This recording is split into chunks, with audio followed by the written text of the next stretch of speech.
happy that you have joined us today for the session on finding your dream job without sacrificing your mental health.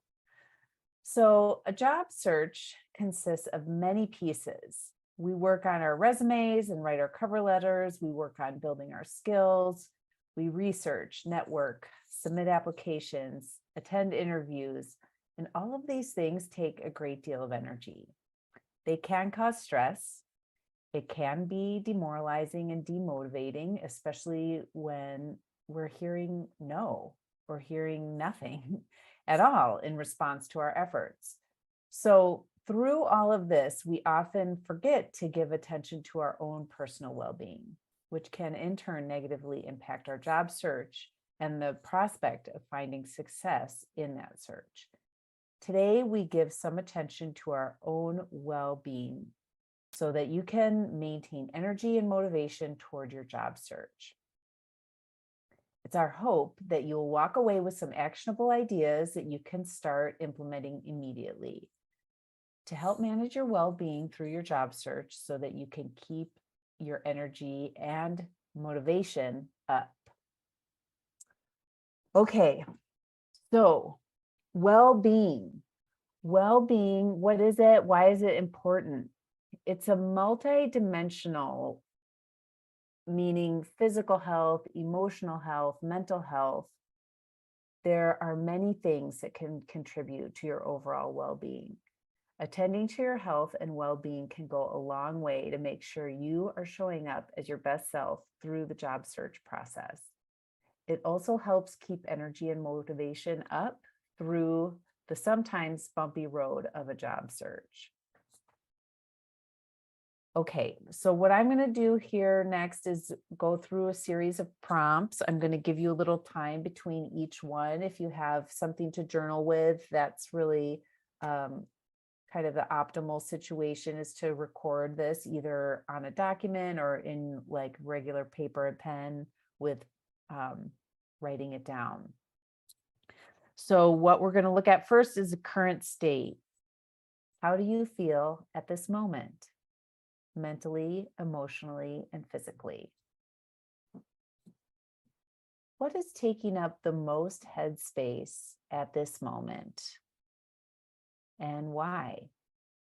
What are you most committed to and why? Does your current energy input match your energy output? When have you or when do you feel most at peace? And why do those moments bring you peace? What time of day does this happen? Where? What's happening around you? Are there people with you? Think of those types of details when you think about when and how you feel most at peace. What moments do you feel most joyful? Why do those moments bring you joy? Is it an occasion? Is it a place, people, an activity? Think of the details that bring you joy. What gives you energy? Why are those things energizing? Is it time with loved ones? Time alone? Is it activity? Is it rest? What brings you energy? In what moments have you or do you feel physically your best? Like, how much sleep do you need? What about food, activity, stretching, breathing, like deep breaths, clothes, physical space? What kind of details come together to help you feel physically your best? What stands between you and having the types of moments you noted above? What are the roadblocks to your wellness? Okay, so the concept is micro habits. And so just small habits that lead to big change over time. So little things like taking a stretch break every hour, just move away from your computer, move your body, or drink a glass of water when you wake up in the morning. Bae, BAE, before anything else. Your glass of water can be your bae. Set aside 5 minutes to meditate or journal, just some quiet time. I know somebody who adds knitting to that list. She's like, if I can meditate or journal or knit, it's like quiet away from screen time. Take 60 seconds to write down a list of 3 things that you need to do tomorrow before going to sleep. This can be a great technique for just like getting it out of your head, getting it down on paper, then you don't have to worry about it anymore. Just jot some things down. And it's not a huge effort. It's not like a large journal entry or something like that. This is just a micro habit. Just jot down 3 things and see if that leads to bigger changes over time. Another one that can be really helpful during job search is having a growth mindset. And this is key. An example of a growth mindset is just that kind of 2 magic words, not yet, right? Well, I didn't get that job yet. I haven't gotten a call back for an interview yet. And if you can really reframe what you might initially consider as like a disappointment and reframe it to that yet, that can really bring a light of hope into your situation. There's this positive thought exercise. So if you can articulate your purpose in life, that is amazing. Having a clear sense of purpose can help you make choices, set priorities, and determine the path you want to take. But if articulating your purpose in life is challenging, you can ask yourself questions like, what have people told me I'm good at? What do I really enjoy doing? Who benefits from the work that I do? Purpose is usually something that's focused on something other than yourself. Even like this is a slightly different angle on kind of the same concept, but writing your mission statement, write down what you do and who you do it for.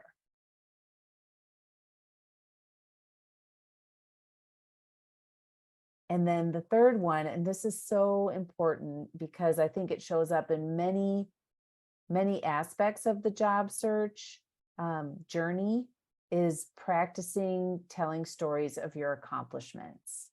Get really comfortable talking about your strengths.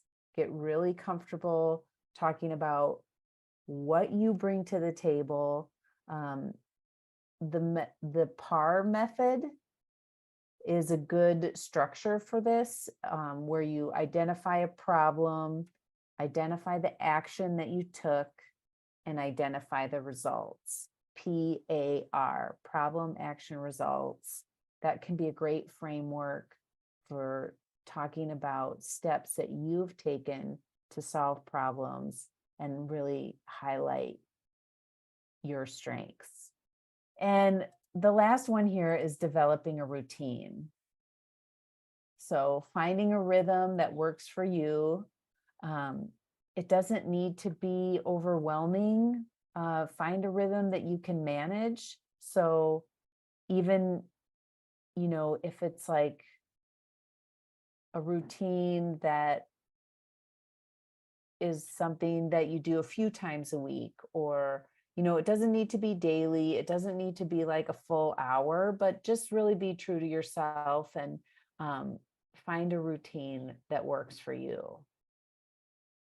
We're going to do some idea generating and write down anything and everything that comes to mind. So again, I'm going to read some prompts and I'll give you about 30 seconds in between each one.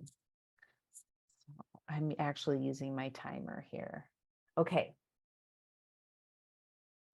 What is one thing you can do today or tomorrow to bring yourself joy?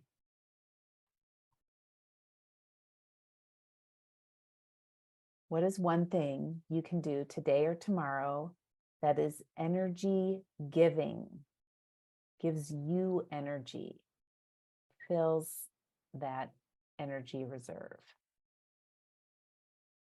What are 3 things you can incorporate into your day or week on an ongoing basis to attend to your well-being? Something that you can add to a routine. Is there anything you can let go of that will reduce your roadblocks to well-being?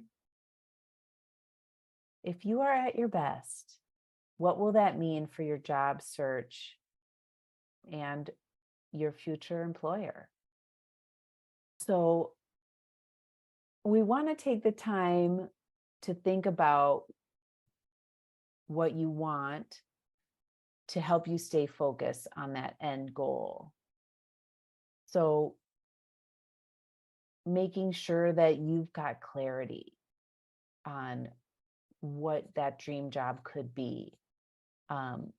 So I think it's a great idea to break it up into categories, like what kind of work environment would you like? What kind of hours do you want? Who do you want to interact with at work? How much time do you want to be in front of a computer? Really think about the details of your dream job and get clarity on it so that you know what you're going for. And you may not get everything you want in a job.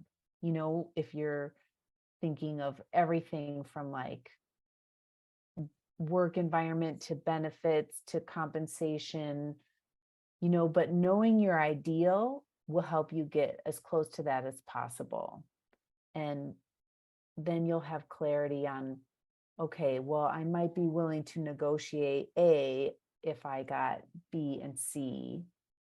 And you can think about it that way because you have clarity. So journal and reflect on the and reflecting on this is a way to stay motivated and to guide your search. Anticipating rejection, just knowing that it's part of the process, it can help to think through how you'll handle a rejection in advance so it stings less in the moment. Certainly, we just spent a lot of time talking about being positive, but you know, having this kind of reality check is a good way to help preserve your mental health and well-being. So remember, if you didn't get the job, it isn't personal. Organizations are often looking for a very specific set of skills and experience, and not getting that job just means you were missing some of those elements or someone else had a better combination. What's challenging about rejection is that you can't control it, right? So in the wake of it, focus on things that you can control, right? You can set reasonable goals in other areas, like your networking goals could look like, okay, I'm going to reach out to 3 different people to build my network. I'm going to schedule an informational interview. I am going to, you know, find a new job description that I'm interested in and match my resume to that job description. There's actions you can take when it feels like the world around you is, you know, out of your control. And keep rejection in perspective. you will experience bigger challenges in life than not getting this job. In fact, you may find a better opportunity down the road that you wouldn't have discovered if you had landed that job. So thank you for taking some time with us today to attend to your own well-being.